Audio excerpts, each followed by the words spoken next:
পদ্ধতিতে ভোট সহ নানা দাবিতে রাজধানীতে একযোগে ৭ দলের বিক্ষোভ। জুলাই সনদ বাস্তবায়ন না হলে রাজপথ না ছাড়ার ঘোষণা।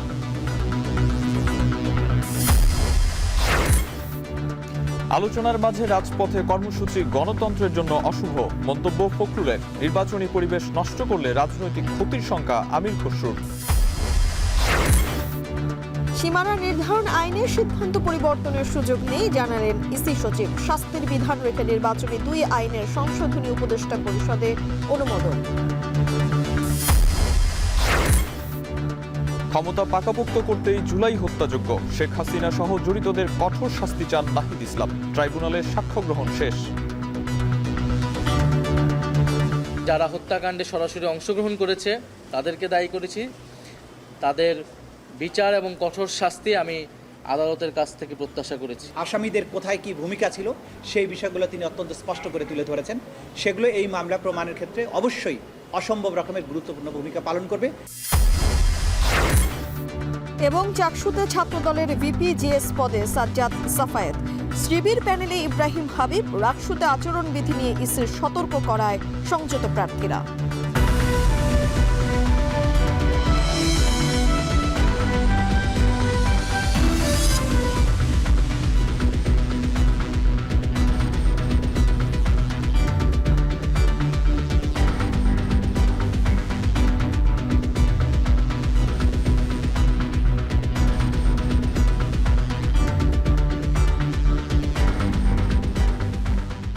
ছিলেন শিরোনাম। স্বাগত জানাচ্ছি এখন সন্ধ্যায় পুরো সংবাদ জুড়ে। সঙ্গে রয়েছি আমরা দুজন, আমি তানজিলা খান মিম এবং আমি আরিফুল ইসলাম সাহাব। পিআর পদ্ধতিতে ভোট সহ 5 দাবিতে রাজধানীতে একযোগে বিক্ষোভ করেছে জামায়াত ইসলামী আন্দোলন সহ 7 দল। এ সময় আলাদা সমাবেশে দলগুলোর নেতারা বলেন, জুলাই সনদ বাস্তবায়ন না হলে রাজপথ ছাড়বেন না তারা। আর দৃশ্যমান সংস্কার ও বিচারের পরেই নির্বাচনের আহ্বান জানান তারা। বলেন, দেশের বেশিরভাগ মানুষই পিআর পদ্ধতিতে নির্বাচন চায়। ফেব্রুয়ারিতে ভোটের জন্য আগে লেভেল প্লেইং ফিল্ড নিশ্চিত করার দাবিও জানান দলগুলোর নেতারা। বিস্তারিত প্রতিবেদনে। জুলাই সনদের ভিত্তিতে আগামী জাতীয় সংসদ নির্বাচন, পিআর পদ্ধতি চালু, গণহত্যার বিচারের পাশাপাশি জাতীয় পার্টি ও 14 দলের বিচার সহ 5 দাবিতে ইসলামী দলগুলোর এই বিক্ষোভ সমাবেশ। বৃহস্পতিবার বাদ জোহর বাইতুল মোকাররমের উত্তর গেট থেকে বিক্ষোভ মিছিল বের করে ইসলামী আন্দোলন বাংলাদেশ। এর আগে সমাবেশে দলের নেতারা বলেন, দৃশ্যমান সংস্কার ও বিচারের পরেই নির্বাচন হতে হবে। পিআর সিস্টেমে নির্বাচন দিতে হবে, এই জাতির দাবি। যদি আপনারা মনে করেন যে ঐক্যমত্য কমিশনে আপনার সিদ্ধান্ত বুঝতে না পারেন, সহজ কথা, আপনারা গণভোট দেন, রেফারেন্ডাম দেন। যদি জনগণ পিআর সিস্টেম নির্বাচনের পক্ষে থাকে তাহলে আমরা অবশ্যই দাবি করতে পারি। আর যদি জনগণ পিআর সিস্টেম নির্বাচন না চায় তাহলে আমরা দাবি করব না। রাজধানীর জাতীয় প্রেস ক্লাবের সামনে 6 দফা দাবিতে বিক্ষোভ সমাবেশ করে খেলাফত মজলিস। এর সময় জুলাই সনদের বাস্তবায়ন অন্তর্বর্তী সরকারের সময়েই করার দাবি জানান নেতারা।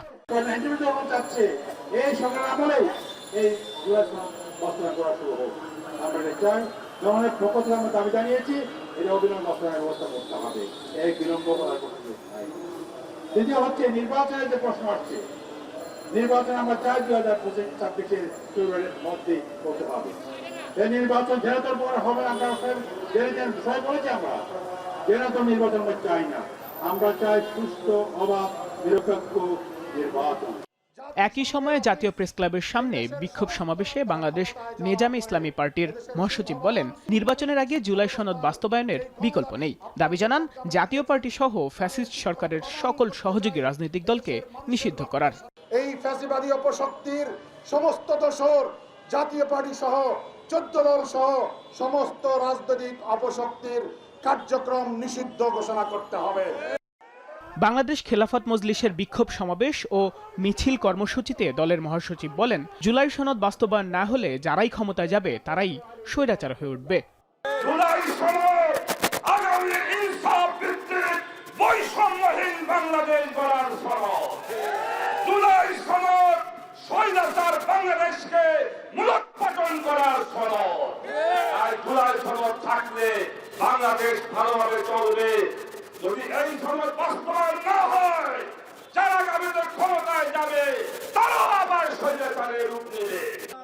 এদিকে বিকেলে রাজধানীর বায়তুল মোকাররম জাতীয় মসজিদের দক্ষিণ গেটে 5 দফা দাবিতে বিক্ষোভ সমাবেশ করে ঢাকা মহানগরী উত্তর ও দক্ষিণ জামায়াত। এ সময় দলের সেক্রেটারি জেনারেল বলেন, দেশের 70% মানুষ পিআর পদ্ধতি চায়। একটি দলের জন্য দেশ আবার ফ্যাসিবাদের দিকে যাচ্ছে বলেও মন্তব্য করেন তিনি।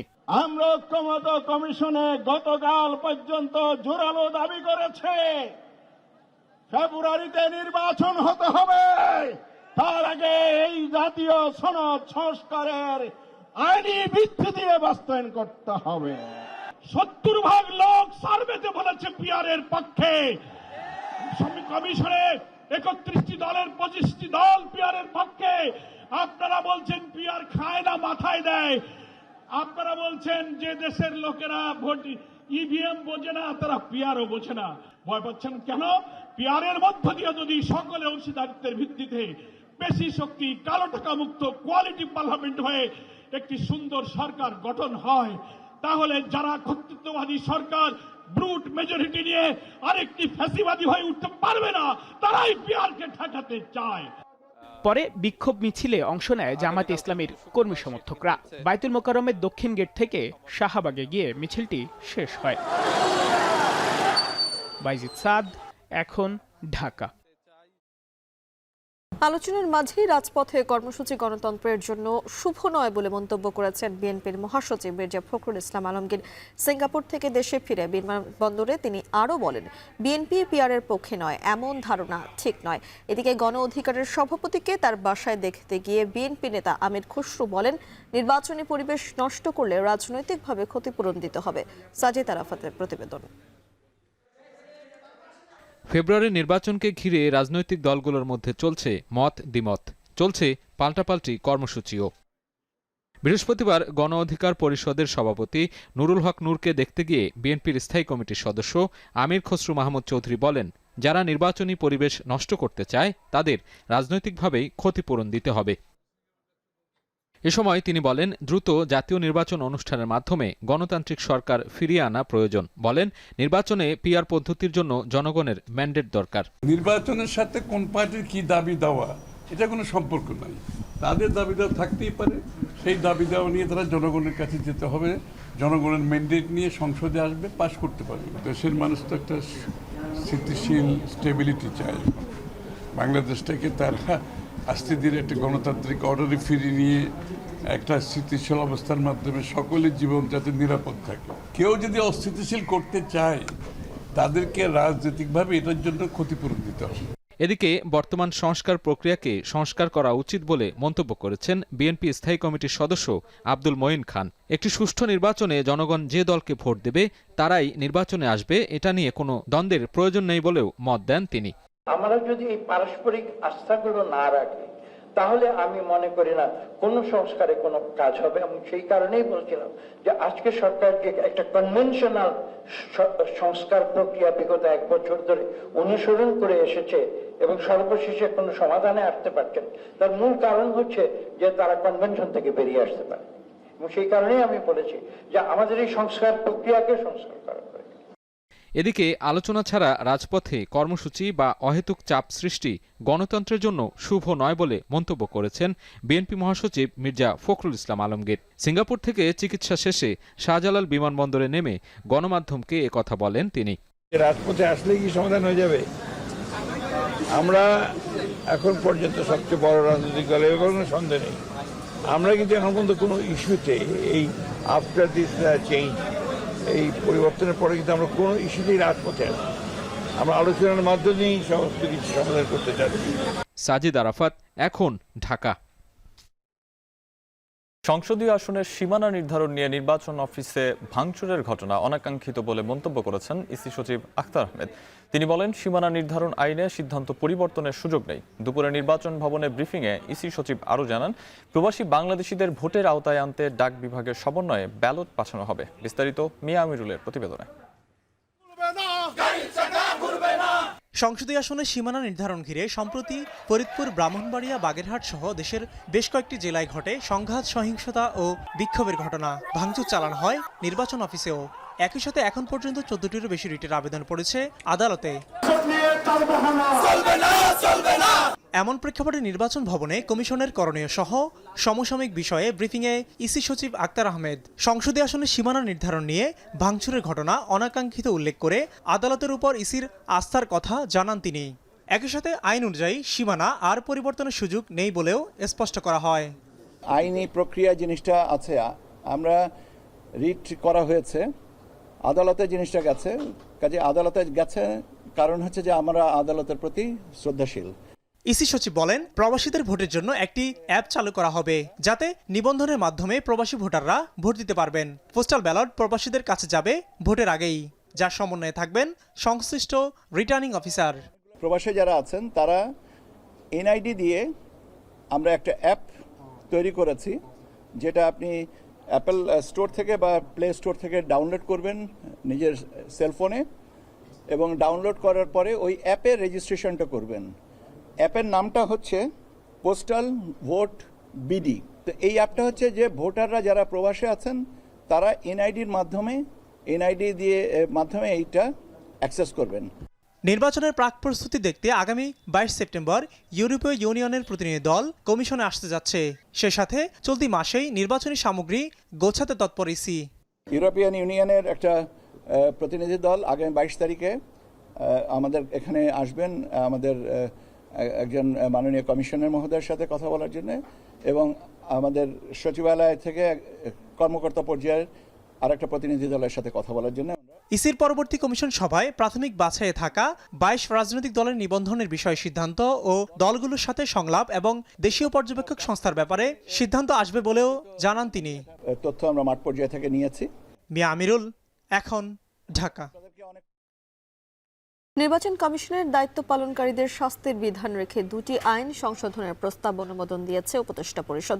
আজকের সভায় বিভিন্ন মন্ত্রণালয়ের সংশোধনী আগামী মাসের মধ্যে প্রধান উপদেষ্টার কার্যালয়ে জমা দেওয়ার নির্দেশ দেওয়া হয়েছে। প্রধান উপদেষ্টার সভাপতিত্বে অনুষ্ঠিত হয় উপদেষ্টা পরিষদের বৈঠক। এছাড়া আয়কর আইনের সংশোধনী ও প্রাতিষ্ঠানিক বিনিয়োগে ট্রেজারি বন্ডের কর 10% থেকে বাড়িয়ে 15% করার সুপারিশ দেওয়া হয়েছে। বিকেলে ফরেন সার্ভিস একাডেমিতে বৈঠকের সিদ্ধান্ত তুলে ধরেন প্রধান উপদেষ্টার প্রেস উইং। জানানো হয়, মন্ত্রণালয়ের সংশোধনী নিয়ে একটি বই প্রকাশ করবে সরকার, যেখানে মন্ত্রণালয়ের বিভিন্ন সংশোধনী তুলে ধরা হবে। নির্বাচনী ব্যবস্থা নিয়ে 8টি রাজনৈতিক দলের কর্মসূচি প্রসঙ্গে প্রশ্নের জবাবে প্রেস সচিব শফিকুল আলম বলেন, রাজনৈতিক দলগুলোর সাথে আলোচনা চলমান রয়েছে। চিফ অ্যাডভাইজার মহোদয় বলেছেন যে প্রত্যেকটা মিনিস্ট্রিকে আজকে ইনস্ট্রাকশন দিয়েছেন যে তারা মিনিস্ট্রিগুলো এই রিফর্ম কমিশনগুলোর বাদে তারা যখন স্বপ্রণোদিত হয়ে যে রিফর্মগুলো করেছেন সেটার একটা লিস্ট অতি সত্বর কম্পাইল করার জন্য। আমরা মনে করি যে কনসেনসাস কমিশনের সাথে যে আলোচনা সেটা এখনো চলমান, এবং আমরা আশাবাদী যে কনসেনসাস কমিশনের সাথে পলিটিক্যাল পার্টির যে আলোচনা, সে আলোচনাই একটা সব কিছুর শান্তিপূর্ণ সমাধান দিবে। একটা হচ্ছে যে ট্রেজারি বন্ডের ট্যাক্স বাড়ানো হয়েছে ইন্ডিভিজুয়ালদের জন্য না, যারা ইনস্টিটিউশনাল যারা ট্রেজারি বন্ডে ট্রেড করেন তাদের জন্য।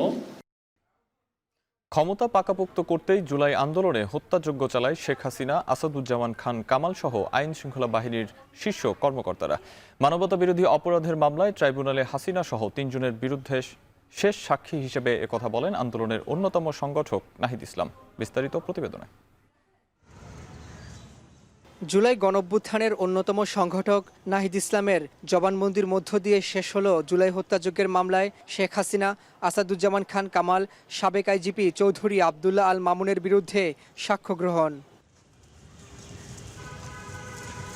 বৃহস্পতিবার এই মামলায় সবশেষ সাক্ষী হিসেবে আন্তর্জাতিক অপরাধ ট্রাইব্যুনাল 1-এ সাক্ষ্য দেন নাহিদ ইসলাম। তার পুরো জবানবন্দি জুড়ে আন্দোলনের সময় সমন্বয়কদের গুম করে ডিবি অফিসে নির্যাতন, নির্বিচারে ছাত্র জনতার ওপর হেলিকপ্টার থেকে গুলি, আওয়ামী ও ছাত্রলীগের নির্যাতন, আন্দোলন দমনে গোয়েন্দা সংস্থার চাপ সহ নানা তথ্য উঠে আসে। আমি এবং ভিকটিম পরিবাররা, ভিকটিমদের পক্ষ থেকে আমি ন্যায় বিচার প্রত্যাশা করেছি। শেখ হাসিনা স্বরাষ্ট্রমন্ত্রী, তৎকালীন স্বরাষ্ট্রমন্ত্রী, পুলিশ এবং যে সকল আইন শৃঙ্খলা বাহিনী জড়িত ছিল তাদের প্রধানদেরকে আমি দায়ী করেছি, এবং যারা হত্যাকাণ্ডে সরাসরি অংশগ্রহণ করেছে তাদেরকে দায়ী করেছি। তাদের বিচার এবং কঠোর শাস্তি আমি আদালতের কাছ থেকে প্রত্যাশা করেছি। শেখ হাসিনা, আসাদুজ্জামান খান কামাল সহ আইন শৃঙ্খলা বাহিনীর শীর্ষ কর্মকর্তারা জুলাই হত্যাযজ্ঞে জড়িত উল্লেখ করে নাহিদ ইসলাম বলেন, সুষ্ঠু বিচার করে নজির সৃষ্টি করতে হবে। আমাদের অন্যান্য সমন্বয়কদেরকে গুম করা হয়েছিল। পরবর্তীতে আমরা যখন গণস্বাস্থ্যে ভর্তি হই, সেখানে আমাদের সাথে যে ঘটনাগুলো ঘটেছিল এবং ডিবি অফিসে নিয়ে যাওয়া, সেখানে নির্যাতন, আন্দোলন প্রত্যাহারের জন্য চাপ দেওয়া, 4 আগস্ট 5 আগস্টের যেই বর্ণনা, সেটি আমি দিয়েছি। তিনি যা কিছু বলেছেন সেটা এই মামলার প্রেক্ষাপট প্রতিষ্ঠার জন্য, এই মামলার বিষয়বস্তুর মধ্যে আসামিদের কোথায় কি ভূমিকা ছিল সেই বিষয়গুলো তিনি অত্যন্ত স্পষ্ট করে তুলে ধরেছেন। সেগুলো এই মামলা প্রমাণের ক্ষেত্রে অবশ্যই অসম্ভব রকমের গুরুত্বপূর্ণ ভূমিকা পালন করবে, কারণ তিনি ছিলেন ফোরফ্রন্টের যোদ্ধা। এদিন রামপুরায় কার্নিশ থেকে গুলি ও 2 জনকে হত্যা মামলায় অভিযোগ গঠন করে পলাতক ডিএমপি কমিশনার হাবিবুর রহমান সহ 4 জনের বিরুদ্ধে গ্রেপ্তারি পরোয়ানা জারি করেছেন ট্রাইব্যুনাল। এই মামলার সাক্ষ্য গ্রহণ 16 অক্টোবর। এদিকে আশুলিয়ায় 6 মরদেহ পোড়ানোর মামলায় সাবেক এমপি সাইফুল ইসলাম সহ 16 জনের বিরুদ্ধে তৃতীয় দিনের মতো সাক্ষ্য দিয়েছেন তানজিল মাহমুদ সুজয় ও শহীদ আবুল হোসেনের পরিবার। রাব্বি হোসেন, এখন, ঢাকা। সাবেক ভূমিমন্ত্রী সাইফুজ্জামান চৌধুরী জাবেদ ও তার স্ত্রী রুকমিলা জামানের বিরুদ্ধে ইন্টারপোলের রেড নোটিশ জারি করতে আদালতে আবেদন করেছে দুর্নীতি দমন কমিশন। এ নিয়ে আগামী 21 সেপ্টেম্বর শুনানির জন্য দিন ঠিক করেছেন আদালত। দুপুরে চট্টগ্রাম মহানগর বিশেষ জজ মোহাম্মদ আব্দুর রহমানের আদালতে এই আবেদন করা হয়। এদিকে সাবেক এই মন্ত্রীর বিদেশে অর্থ পাচারের দায়ে সহযোগী আব্দুল আজিজ ও তার সম্পদ দেখাশোনার দায়িত্বে থাকা আরামিড গ্রুপের এজিএম উৎপল পালের 5 দিনের রিমান্ড দিয়েছেন আদালত। গ্রেপ্তারের সময় তাদের কাছ থেকে 2টি ল্যাপটপ ও মোবাইল জব্দ করা হয়েছে। এসব ডিভাইস থেকে বিপুল পরিমাণ তথ্য পাওয়া গেছে। এই বিষয়ে ফরেনসিক করার জন্য আদালতের অনুমতি চাওয়া হয়েছে।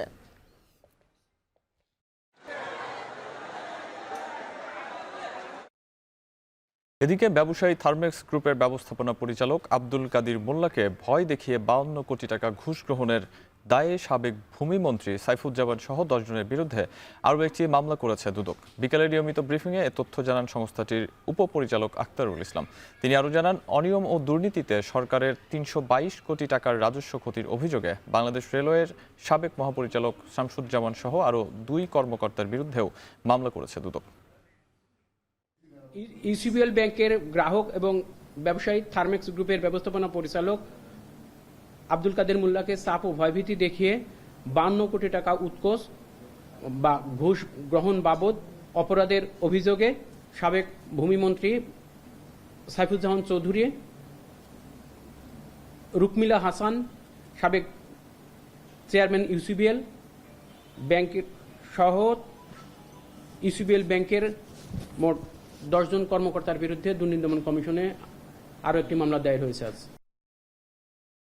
রাজনীতিবিদ সহ সবাই দুর্নীতির সুযোগ চায় বলে মন্তব্য করেছেন জ্বালানি উপদেষ্টা ফাউজুল কবির খান। রাজধানীর সিরডাপ মিলনায়তনে এক আলোচনা সভায় তিনি আরও বলেন, বিগত আমলে আইন করে দুর্নীতি করা হয়েছে, এমনকি দুর্নীতির জন্যই নানা প্রকল্প নেওয়া হতো বলেও অভিযোগ করেন সরকারের এই উপদেষ্টা। আমরা নিজেদের যে পারফরমেন্স, এটাতে আমরা সরকার হিসেবে সন্তুষ্ট না। যেখানে আমাদের ব্যর্থতা সেটা হচ্ছে যে আসলে আমরা মুখে যত কথাই বলি না, আমরা তো সবাই দুর্নীতি চাই, প্রত্যেকে দুর্নীতি চাই। আমাকে তো সবাই এসে রাজনীতিবিদরা, আমাকে মাফ করবেন, এসে বলেন যে 16 বছর তো জানেন তো ভাই কিছু করতে পারি নাই, একটু সুযোগ দেন। তো সুযোগটা আমি কিভাবে দেবো? আমি তো বললাম যে আপনার জন্য তো আমরা তো ব্যবসাকে উন্মুক্ত করে দিয়েছি।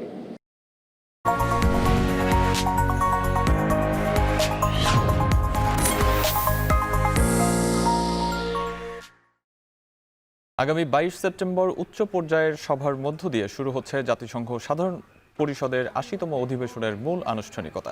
23 সেপ্টেম্বর থেকে শুরু হবে বিতর্ক পর্ব। 26 সেপ্টেম্বর অধিবেশনে বক্তব্য রাখবেন প্রধান উপদেষ্টা ডক্টর ইউনূস। এ বিষয়ে বিস্তারিত আলোচনা করতে নিউ ইয়র্ক থেকে যুক্ত হচ্ছেন আব্দুল আহাদ। আহাদ, এবারের অধিবেশনে কোন কোন বিষয়ে প্রাধান্য পাচ্ছে এবং বাংলাদেশের জন্য এই আয়োজন কেন তাৎপর্যপূর্ণ, বিস্তারিত জানাবেন। সাহাব, এবারের অধিবেশনে মূলত শান্তি এবং যুদ্ধ কিভাবে বন্ধ করা যায় এই বিষয়টি সবচেয়ে বেশি আলোচিত হবে। আপনারা জানেন যে ইসরায়েল কেন্দ্রিক ইসরায়েল, ইরাক, ইরান এবং প্যালেস্টাইনে যে যুদ্ধ যেটি হচ্ছে সেই যুদ্ধ কিভাবে বন্ধ করা যায় এবং তার স্থায়ী একটি সমাধান বের করা যায় এই বিষয়টি মূলত এবারকার অধিবেশনে বেশি গুরুত্ব পাবে। এছাড়া আপনারা জানেন যেটা হচ্ছে যে ইউক্রেন এবং রাশিয়ার মধ্যে যে যুদ্ধ চলছে দীর্ঘদিন ধরে, সেই যুদ্ধ কিভাবে বন্ধ করা যায় এবং এইসব যুদ্ধের ফলে যে অভিবাসী সমস্যা, যে উন্নত দেশগুলো যেগুলো রয়েছে ইউরোপ এবং আমেরিকায় যে অভিবাসীদের স্রোত, এই দেশগুলোর বর্ডারে যে যুদ্ধ বিধ্বস্ত দেশ থেকে যারা এসে আশ্রয়ের আবেদন করছেন তাদেরকে কিভাবে একটা স্থায়ী আবাসস্থলের ব্যবস্থা করা যায় এই বিষয়টা মূলত বেশি আলোচিত হবে। এছাড়া আমরা যেটি জেনেছি যে যে টেকসই উন্নয়ন লক্ষ্যমাত্রা যেটি রয়েছে সেই টেকসই উন্নয়নের জন্য বিগত 10 বছরে কতটুকু আমাদের উন্নয়ন হয়েছে এবং কি কি বিষয়ে ঘাটতি রয়েছে এবং আগামীতে যে আপনারা জানেন যে এই লক্ষ্যমাত্রা 30 সাল পর্যন্ত করা হয়েছে, যে বছরগুলো রয়েছে সেই বছরে কি কি করা দরকার সেই বিষয়ে মূলত এই জাতিসংঘে সবচেয়ে বেশি প্রাধান্য পাবে। আপনি যেটি বলেছেন বাংলাদেশের বিষয়ে, বাংলাদেশের বিষয়টি হলো সবচেয়ে বেশি প্রাধান্য পাবে হচ্ছে রোহিঙ্গা ইস্যু। এই বিষয়ে 30 তারিখে এখানে উচ্চ পর্যায়ের একটি বৈঠক রয়েছে। আপনারা জানেন যে এভাবে এত উচ্চ পর্যায়ের বৈঠক এর আগে হয়নি এবং যে বৈঠকে বাংলাদেশের প্রধান উপদেষ্টাও থাকবেন এবং এখানে যে রোহিঙ্গার যে সংকট এবং রোহিঙ্গাদেরকে কিভাবে তাদের দেশে ফেরত পাঠানো যায় সেই সঙ্গে কিভাবে যে তাদের মর্যাদা বৃদ্ধি করা যায় এবং বিশেষ করে যে বাংলাদেশের যে জলবায়ুর পরিবর্তন, যে বাংলাদেশের মতো যারা নিম্ন মধ্যবিত্ত আয়ের দেশ সেই দেশগুলোতে যে জলবায়ু পরিবর্তন হচ্ছে এবং এর ফলে যে বন্যা হচ্ছে সেই সংকট কিভাবে নিরসন করা যায় এই বিষয়গুলো মূলত আলোচিত হবে এবারকার অধিবেশনে। এই ছিল সাহাব আমার কাছে এই অধিবেশনের সবশেষ খবর। জোটবদ্ধ নির্বাচনের গুঞ্জন থাকলেও শেষমেশ চাকসু নির্বাচনে এককভাবেই প্যানেল দিয়ে নিজেদের শক্ত অবস্থান জানান দিয়েছে ছাত্রদল। অন্যদিকে 5 নারী ও 1 দৃষ্টি প্রতিবন্ধী হিন্দু ধর্মাবলম্বী শিক্ষার্থী নিয়ে চট্টগ্রাম বিশ্ববিদ্যালয়ের ছাত্র সংসদ নির্বাচনে প্যানেল ঘোষণা করেছে ছাত্র শিবির। এদিকে শেষ দিন পর্যন্ত সব মিলিয়ে প্রায় 1,500 শিক্ষার্থী চাকসু নির্বাচনে অংশ নিতে মনোনয়ন সংগ্রহ করেছেন। বিস্তারিত জানাবেন শোয়েব রহমান। আলোচনা ছিল ছাত্রদল জোটবদ্ধ প্যানেল ঘোষণা করতে পারে, তবে আজ দুপুরে এককভাবে প্যানেল ঘোষণা করে ছাত্রদল। সংবাদ সম্মেলনে প্যানেল ঘোষণা করেন কেন্দ্রীয় ছাত্রদলের সাধারণ সম্পাদক। এতে ভিপি পদে সাজ্জাদ হোসেন হৃদয় এবং জিএস পদে সাফায়াত হোসেনকে প্রার্থী হিসেবে মনোনীত করা হয়। বাংলাদেশ জাতীয়তাবাদী ছাত্রদল চট্টগ্রাম বিশ্ববিদ্যালয় শাখার সাংগঠনিক সম্পাদক জনাব সাজ্জাদ হোসেন হৃদয়। আমাদের শিক্ষার্থীদের একটা আশঙ্কা যে একটা ওদের কতটুকু একটা সুষ্ঠু গ্রহণযোগ্য নির্বাচন তারা আয়োজন করতে পারবে। পরে বেলা 3টার দিকে চারুলতলায় প্যানেল ঘোষণা করে শিবির। অন্তর্ভুক্তিমূলক সম্প্রীতি শিক্ষার্থী জোট নামে 5 নারী ও 1 দৃষ্টি প্রতিবন্ধী সনাতন ধর্মাবলম্বী নিয়ে সম্প্রীতির শিক্ষার্থী জোট নামে প্যানেল ঘোষণা দেয় তারা। এতে ভিপি পদে ইব্রাহিম হোসেন রনি ও জিএস পদে সাইদ বিন হাবিবকে মনোনীত করা হয়। এ সময় নির্বাচিত হলে দলের নয় বরং 27,000 শিক্ষার্থীর প্রতিনিধিত্ব করার কথা জানান নেতারা। আমাদের চাকসু নির্বাচনের যিনি ভিপি হিসেবে নির্বাচন করবেন ইব্রাহিম হোসেন রনি। আমরা মনে করি আমাদের এখানে যেমন ছাত্র শিবির বা আমাদের প্যানেল আমাদের সংগঠনের দায়িত্বশীল রয়েছে, তেমনিভাবে অন্যান্য সংগঠন অথবা অন্যান্য জায়গায় কাজ করার অভিজ্ঞতা সম্পন্ন সাধারণ শিক্ষার্থীরা এখানে রয়েছে। এদিকে প্রথমে চাকসু নির্বাচনে প্যানেল না দেওয়ার কথা বললেও পরে আংশিক প্যানেলে নির্বাচনে অংশ নেওয়ার কথা জানিয়েছে বাকছাস চবি শাখা। তবে নির্বাচনে অংশ নিচ্ছেন না কেন্দ্রীয় যুগ্ম সম্পাদক খান তালাত মাহমুদ রাফি, চবি শাখা সদস্য সচিব আল মাসনুন সহ শীর্ষ নেতারা। বিকেলে চাকসু ভবনের সামনে ইসলামী ছাত্র আন্দোলন বাংলাদেশ সমর্থিত সচেতন শিক্ষার্থী সংসদ, স্বতন্ত্র শিক্ষার্থীদের স্বতন্ত্র শিক্ষার্থী সম্মিলন নামে একটি প্যানেল এবং বাম সংগঠনগুলোর জোটবদ্ধ প্যানেল ঘোষণা করা হয়। শোয়েব রহমান, এখন, চট্টগ্রাম। ডাকসু নির্বাচনের প্রচারণা নিয়ে আচরণবিধি রক্ষায় পরিষ্কার বার্তা দিয়েছে নির্বাচন কমিশন। তাতে চতুর্থ দিনে সংযুক্ত হয়ে প্রচারণা চালিয়েছেন প্রার্থীরা। ছুটি, পূজা ও হলের বাইরে শিক্ষার্থীদের অবস্থান ভোটার উপস্থিতি নিয়ে সংশয়ে ফেলেছে প্রার্থীদের। অবশ্য প্রাতিষ্ঠানিক দাবিতে আন্দোলন থেকে শিক্ষকরা সরে আসায় কিছুটা স্বস্তি ফিরল ডাকসু নির্বাচন ঘিরে। সজীব আহমেদের ক্যামেরায় রাকিবুল হাসানের প্রতিবেদন। রাজশাহী বিশ্ববিদ্যালয়ের বিশাল এই ক্যাম্পাস জুড়ে এখন আলোচনার কেন্দ্রবিন্দু ছাত্র সংসদ নির্বাচন। বুধবার আচরণবিধি সহ নির্বাচন বিষয়ে ছাত্রদল ও ছাত্র শিবিরের স্মারকলিপিতে কঠোর অবস্থানে কমিশন। বৃহস্পতিবার চতুর্থ দিনের প্রচারণায় কিছুটা সংযত প্রার্থীরা। একাডেমিক ভবনে ঢোকেননি, পোস্টার বিতরণ বা ভোটারদের জন্য ছিল না খাবারের ব্যবস্থাও। ক্যাম্পাস ঘুরে ঘুরে বিতরণ করেছেন লিফলেট, কুশলাদি বিনিময়ে সীমাবদ্ধ থেকেছেন প্রার্থীরা। আমরা চাচ্ছি 25 তারিখ যেন আমরা গণতান্ত্রিক উপায়ে একটা ভালো রাকসু পেতে পারি এবং 24 তারিখ পর্যন্ত যেন সেই ক্লাস পরীক্ষাগুলোও থাকে, যাতে স্টুডেন্টরা অন্তত তাদের ক্লাসের জন্য হলেও থেকে যায়। মিথ্যা প্রতিশ্রুতি নয়, বরং ইশতেহার ছাড়াই আমি শিক্ষার্থীদের পাশে শিক্ষার্থীদের কণ্ঠস্বরকে প্রশাসনের নিকট তুলে ধরতে চাই এবং প্রশাসনের সাথে শিক্ষার্থীদের চাওয়াগুলো সেতুবন্ধন তৈরি করতে চাই। ইতিহাসের একটা অংশ হিসাবে সবাইকে আহ্বান করতেছি যে আপনারা আপাতত ভোট পর্যন্ত থাকবেন, আপনারা এটা পার্টিসিপেট করবেন, এটা একটা লাইফ টাইম মেমোরিজ। প্রচারণায় ব্যতিক্রম আয়োজন ছিল কারো কারো। কেন্দ্রীয় ছাত্র সংসদের সংস্কৃতি বিষয়ক সম্পাদক পদের প্রার্থীদের দেখা গেছে ব্যতিক্রমী প্রচারণায়। কেউ প্রচারণায় নামেন বাদ্যযন্ত্র নিয়ে। ব্যতিক্রমী প্রচারণায় ভোটারদের দৃষ্টি কাটতেই প্রচারণার এমন রূপ বলছেন তারা। প্রাতিষ্ঠানিক পৃষ্ঠপোষকতাটা নিশ্চিত করতে, যদি এটা করতে পারি তাহলে আমার বিশ্বাস রাজশাহী বিশ্ববিদ্যালয়কে জাতীয় সাংস্কৃতিক অঙ্গনে এককভাবে তুলে ধরা যাবে। আমি চেষ্টা করব আমাদের বিশ্ববিদ্যালয় যেন একটা মাল্টি কালচারাল সোসাইটি হিসেবে রিপ্রেজেন্ট হয় সারা দেশের কাছে। এই নির্বাচনের মাঝেই 21 সেপ্টেম্বর থেকে প্রাতিষ্ঠানিক সুবিধার আন্দোলনের হুঁশিয়ারি দিলেও বিকেলে বৈঠক শেষে সেই কর্মসূচি প্রত্যাহার করেন শিক্ষকরা।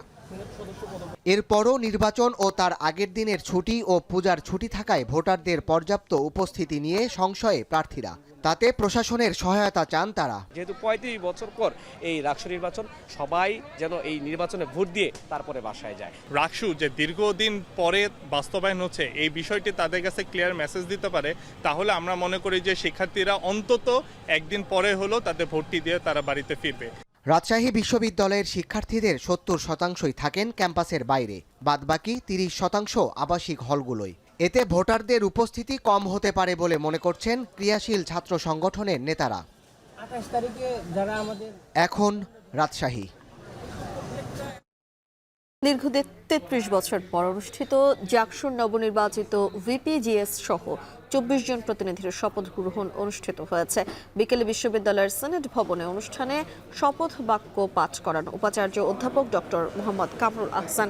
এ সময় নবনির্বাচিত ভিপি আব্দুর রশিদ জিতু, জিএস মাজহারুল ইসলাম সহ 24 জন প্রতিনিধির শপথ গ্রহণ করেন। অনুষ্ঠানে প্রভিসি শিক্ষা, প্রভিসি প্রশাসন, প্রধান নির্বাচন কমিশনার সহ কমিশনের অন্যান্য সদস্যরা উপস্থিত ছিলেন।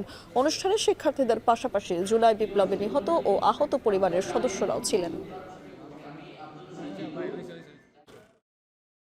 সুষ্ঠু সুশৃঙ্খলভাবেই রাজশাহী বিশ্ববিদ্যালয় এবং চট্টগ্রাম বিশ্ববিদ্যালয়ের কেন্দ্রীয় ছাত্র সংসদ ও হল সংসদ নির্বাচন অনুষ্ঠিত হবে বলে আশা প্রকাশ করেছেন স্বরাষ্ট্র উপদেষ্টা মোহাম্মদ জাহাঙ্গীর আলম চৌধুরী। তিনি বলেন, জাকসু নির্বাচন নিয়ে কোনো সংশয় নেই। বিকেলে সচিবালয়ে আইন শৃঙ্খলা সংক্রান্ত সভা শেষে সাংবাদিকদের প্রশ্নের জবাবে তিনি কথা বলেন। স্বরাষ্ট্র উপদেষ্টা আরও বলেন, এসব নির্বাচনের অভিজ্ঞতা নিয়ে ত্রয়োদশ জাতীয় সংসদ নির্বাচনে কাজে লাগানো হবে।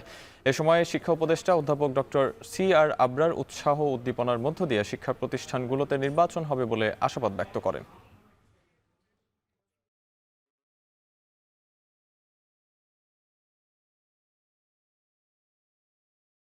স্পেশালি আপনারা জানেন ঢাকা ইউনিভার্সিটি এবং জাহাঙ্গীরনগর ইউনিভার্সিটি নির্বাচন হয়ে গেছে এবং খুব তাড়াতাড়ি রাজশাহী ইউনিভার্সিটিটা হবে, তারপরে চিটাগাং ইউনিভার্সিটি হবে। তাদের এক্সপিরিয়েন্সটি কিন্তু আমরা একটু শেয়ার করলাম। যেহেতু আমাদের একটা জাতীয় নির্বাচন আছে ফেব্রুয়ারিতে, এই নির্বাচনগুলি দেখে আমাদের কিছু কিছু এক্সপিরিয়েন্স হচ্ছে এবং আমরা এটা আমাদের জাতীয় নির্বাচনে এটা আমরা কিভাবে প্রয়োগ করতে পারবো, এই জন্যে তারা খুবই সম্মানীয় ব্যক্তি। তারা এখানে এসে আমাদের খুব ভালো ভালো সাজেশন দিয়ে গেছে। ওই সাজেশনগুলি আমরা ভবিষ্যতে কাজে লাগাবো।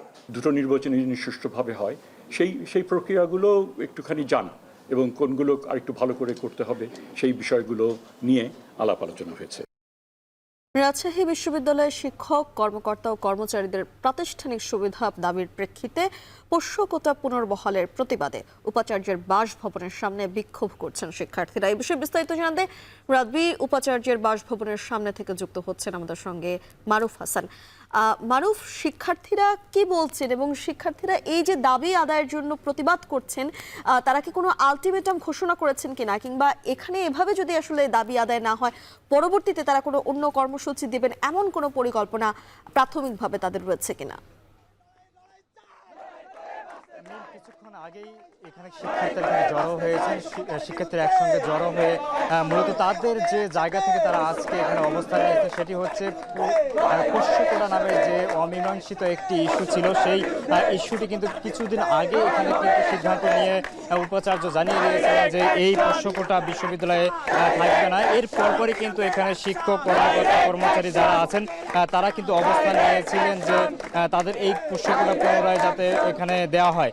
এর পরবর্তীতে কিন্তু তারা বেশ কয়েক দফা এই আন্দোলন চালিয়ে গেছেন এবং পরবর্তীতে আন্দোলন চলমান হওয়ার পরেও আজকে তারা কিন্তু একটি আলটিমেটাম দিয়েছিলেন এবং সেটি হচ্ছে যে আজকের মধ্যে যদি এই পোষ্যকোটার বিষয়ে তারা যদি সিদ্ধান্ত না নেয় তাহলে পরবর্তীতে তারা বড় পরিসরে 21 তারিখ থেকে ধর্মঘট পালন করারও ঘোষণা দিয়েছিলেন। এবং আপনি জানেন যে আগামী 25 সেপ্টেম্বর রাষ্ট্র নির্বাচন, মূলত তার আগে এই নির্বাচনটাকে শিক্ষার্থীরা নির্বাচনকেই মূলত ফোকাস পয়েন্টে রেখেছে এবং এখানে শিক্ষক কর্মকর্তা কর্মচারীদের যে বিষয়টি পোষ্যকোটা এবং প্রাতিষ্ঠানিক যে সুবিধা দাবি সেটি মূলত তারা কোনোভাবেই এই পুনরায় যে বহাল করা হয়েছে এই বিষয়টাকে তারা কোনোভাবেই মেনে নিতে পারছেন না। মূলত পোষ্যকোটা বিশ্ববিদ্যালয় প্রশাসন কেনই বা পুনরায় এই পুনর্বহাল কেন করলো তারই প্রতিবাদে কিন্তু শিক্ষার্থীরা এখানে জড়ো হয়েছেন এবং তারা বারবারই বলছেন যে এই মীমাংসিত একটি ইস্যুকে কেন পুনরায় আবার সামনে নিয়ে আসা হচ্ছে এবং অনেকে এখানে বলছেন যে মূলত রাষ্ট্র নির্বাচনকে বানচাল করার জন্যই প্রশাসনের পক্ষ থেকে এমন কোনো ধরনের সিদ্ধান্ত নেওয়া হচ্ছে কিনা এই বিষয়টি খুঁটিয়ে দেখা দরকার। পাশাপাশি শিক্ষার্থীরা এখন পর্যন্ত আমাদের বলছেন তাদের যে দাবি পোষ্যকোটা বাতিল করে তাদের যে সিদ্ধান্ত যেটি ছিল সেটি যাতে বহাল রাখা হয় এই পর্যন্তই তারা বলছেন এবং এই সিদ্ধান্ত যাতে পুনরায় না করে দেয় বিশ্ববিদ্যালয় প্রশাসন সে পর্যন্ত তারা এখানে অবস্থান কর্মসূচি চালিয়ে যাবেন বলেও আমাদের জানিয়েছিলেন। মিম, এই ছিল রাজশাহী বিশ্ববিদ্যালয় উপাচার্যের বাসভবন থেকে বিক্ষোভের সবশেষ তথ্য আমার কাছে। চট্টগ্রামে বাংলাদেশ বিমান বাহিনী ও যুক্তরাষ্ট্রের প্যাসিফিক এয়ারফোর্সের যৌথ মহড়ার অংশ হিসেবে আনোয়ারা উপজেলা স্বাস্থ্য কমপ্লেক্সে চিকিৎসা সরঞ্জাম দেওয়া হয়েছে। এর মধ্যে রয়েছে অবকাঠামোগত উন্নয়ন, উন্নত স্যানিটেশন, বেড সুবিধা এবং অপারেশন সরঞ্জাম সহ অন্যান্য জিনিসপত্র। সকালে আনোয়ারা উপজেলা স্বাস্থ্য কমপ্লেক্স পরিদর্শন করেন বাংলাদেশ বিমান বাহিনী ও যুক্তরাষ্ট্রের প্যাসিফিক এয়ারফোর্সের সংশ্লিষ্ট ঊর্ধ্বতন কর্মকর্তারা। যৌথ মহড়ার অংশ হিসেবে স্বাস্থ্য কমপ্লেক্সে অত্যাধুনিক ইলেকট্রোমেডিক্যাল সরঞ্জামাদি হস্তান্তর করেন আমেরিকান এয়ারফোর্সের সদস্যরা। এ সময় স্বাস্থ্যসেবায় আন্তর্জাতিক সহযোগিতা ও মানবিক আবেদনের উপর গুরুত্ব আরোপ করেন বিমান বাহিনীর কর্মকর্তারা। অনুষ্ঠানে প্রধান অতিথি হিসেবে উপস্থিত ছিলেন বিমান বাহিনীর জহুরুল হক ঘাঁটির অধিনায়ক air vice marshal Haider Abdullah. এ ধরনের মহড়ার মাধ্যমে দুদেশের বিমান বাহিনীর পারস্পরিক বন্ধুত্বপূর্ণ সম্পর্ক আরও সুদৃঢ় হবে বলে জানান কর্মকর্তারা।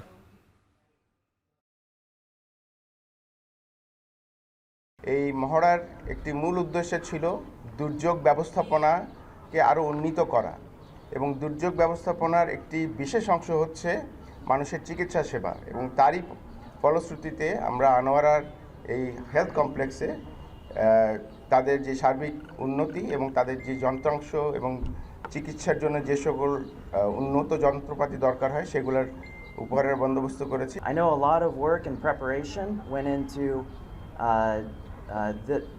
the choosing of this complex, and after doing the walkthrough, it's been amazing to see the work that has been conducted by both teams, and we feel confident that throughout in the future that it's going to benefit a lot of people in this local area.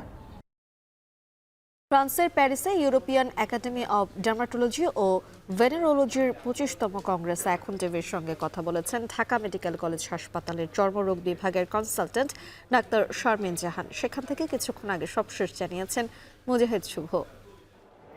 ইএডিভির 25তম Congress Bangladesh থেকে যারা অংশগ্রহণ করেছেন তাদের কেউ তাদের গবেষণাপত্র উপস্থাপন করছেন এখানে। বাংলাদেশি রোগীদের ওপরে তারা গবেষণা করেছেন। এর মধ্যে একজন আছেন ডাক্তার শারমিন জাহান, যিনি ঢাকা মেডিকেল কলেজ হাসপাতালের চর্মরোগ বিভাগের কনসালটেন্ট, আপনাকে স্বাগত জানাচ্ছি। আপনার কাছে জানতে চাই যে আপনি আসলে কোন বিষয়টি নিয়ে জানাতে এসেছেন পৃথিবীবাসীকে? ইএডিবি কংগ্রেসে মূলত আমরা প্রতি বছরই আমাদের গবেষণাপত্র প্রকাশ এবং ওরাও যে অনেক কিছু প্রকাশ করে থাকে সেগুলো নিয়ে আসলে মানে দেখতে আসি। আমরা আসলে খুব বেশি আগ্রহী থাকি এই কংগ্রেসটাতে অ্যাটেন্ড করার জন্য। তো এই বছর আমি মূলত হচ্ছে আমার একটি পোস্টার প্রেজেন্টেশনের জন্য এসেছি, যেখানে আমি নিভাস অফ ওটা বা মুখে এক ধরনের পিগমেন্টেশন আসে, যেটাকে আমরা সচরাচর জন্ম দাগ বা বার্থমার্ক বলে থাকি, সেখানে লেজারের ইফিকেসিটা কীরকম বা আমাদের যে পিগমেন্টেড স্কিন সেখানে আমরা কী ধরনের রেজাল্ট পাচ্ছি সেটা দেখানোর জন্য এসেছি। পাশাপাশি ওরা আরও বেশি অ্যাডভান্স কিছু প্রেজেন্ট করে থাকে, যেটির সাথে আমরা আসলে ওদের মতো হওয়ার জন্য আসলে কিছু ফলো করার জন্য নতুন কিছু নেওয়ার জন্য আমরা ইএডিবিতে মূলত এসে থাকি। যেমন আপনি গতবারও এখানে এসেছেন, আপনার কাছে কি মনে হয়েছে, নতুন কি তথ্য আপনি নিয়ে গেছেন গত বছরে? ওরা বেসিকলি দেখা যায় যে লেটেস্ট যে ট্রিটমেন্টগুলো আসছে সেগুলোর গবেষণাটাই মেনলি প্রেজেন্ট করে থাকে। তো ওগুলো দেখে আমরা আসলে কনফিডেন্স পাই যে এগুলো আসলে আমাদের দেশেও আমরা যেগুলো এখন পর্যন্ত অ্যাভেলেবেল না আমরা সেগুলো আসলে অ্যাপ্লাই করতে পারি, যেই রোগগুলোতে আমরা কোনো কাজ করতে পারছি না, ভালো রেজাল্ট পাচ্ছি না।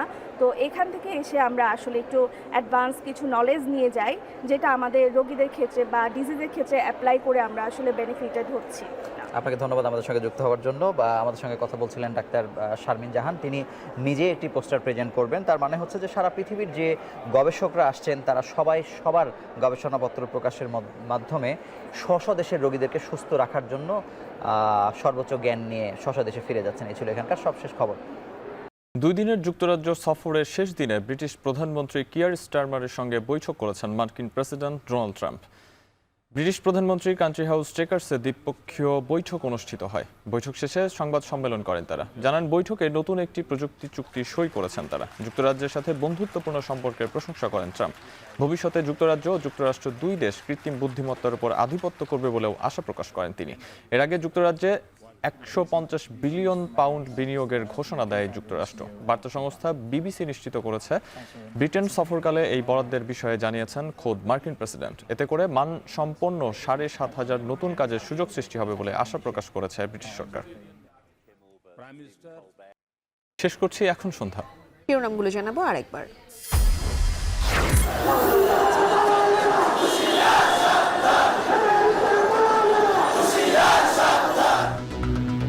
পদ্ধতিতে ভোট সহ নানা দাবিতে রাজধানীতে একযোগে 7 দলের বিক্ষোভ। জুলাই সনদ বাস্তবায়ন না হলে রাজপথ না ছাড়ার ঘোষণা।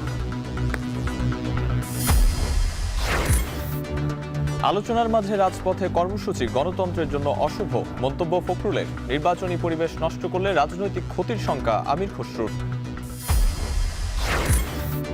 সীমানা নির্ধারণ আইনে সিদ্ধান্ত পরিবর্তনের সুযোগ নেই জানালেন ইসি সচিব। শাস্তির বিধান রেখে নির্বাচনী 2 আইনের সংশোধনী উপদেষ্টা পরিষদের অনুমোদন।